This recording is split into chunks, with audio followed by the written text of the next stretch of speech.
Hi everyone, it's Gayle here on my author and coach page, and I've been wanting to start doing more Facebook Live videos, so here I am. My son Kyle is due home probably soon, and so it could get a little noisy here, but we'll just see what happens.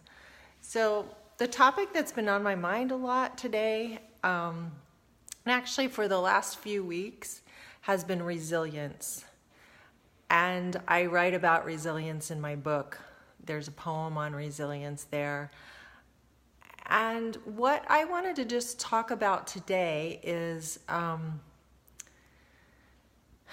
the idea of resilience being something we have to work toward. Or you might hear somebody say, let's see who's here. I can't see who's here, but somebody is. So, oh, Angelica. Hi, Angelica.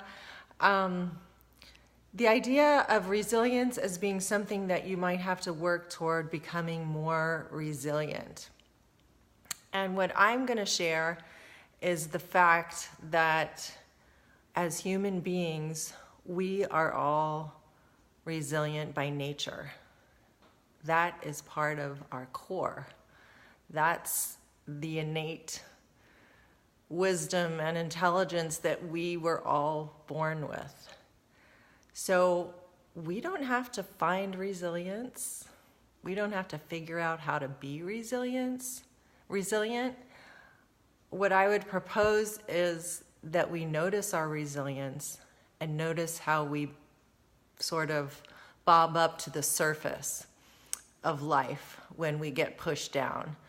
And so an example that I want to use today is, as some of you might know, my son Kyle was in a serious auto accident a little bit over a year ago.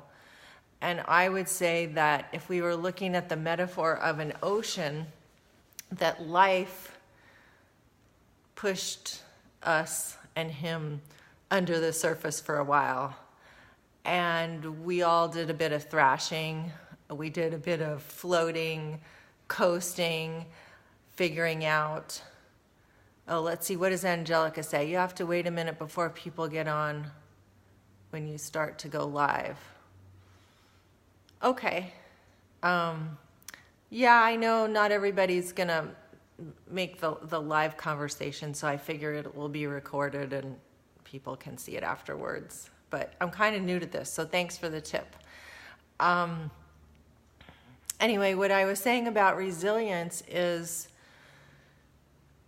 what I have seen with the life incident that we were involved in a year ago with the accident is that we did get it felt a bit like we were pushed under the surface for a while, and we were doing a bit of struggling and trying to figure out what to do and how to live.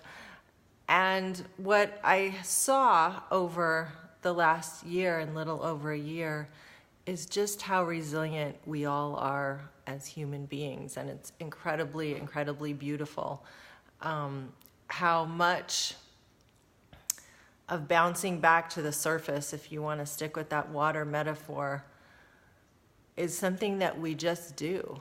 We just do it by nature.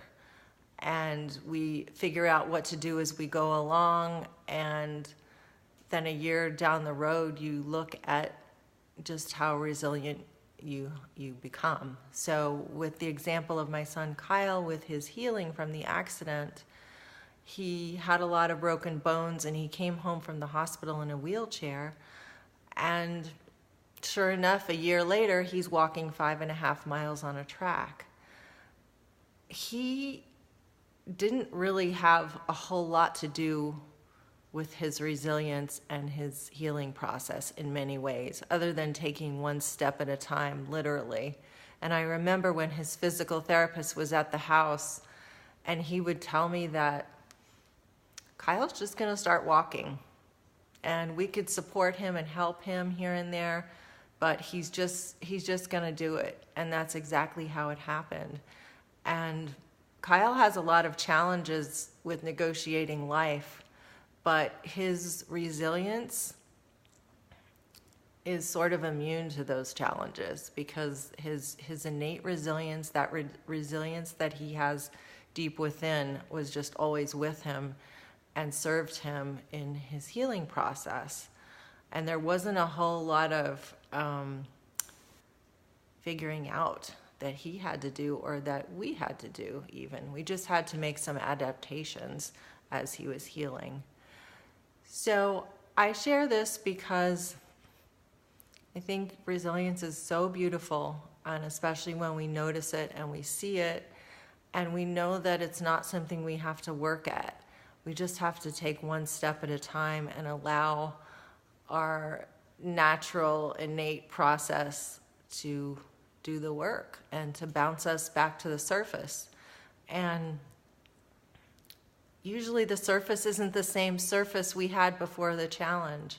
So with regard to Kyle and his accident, he bounced back into a different place afterwards.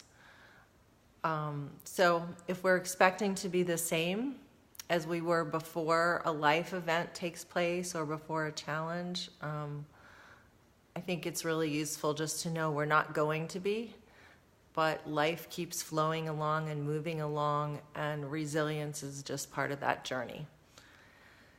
So I hope there was something in here that was useful, and thank you, Angelica, for being here, and Dinah for being here. I haven't seen you in a long time.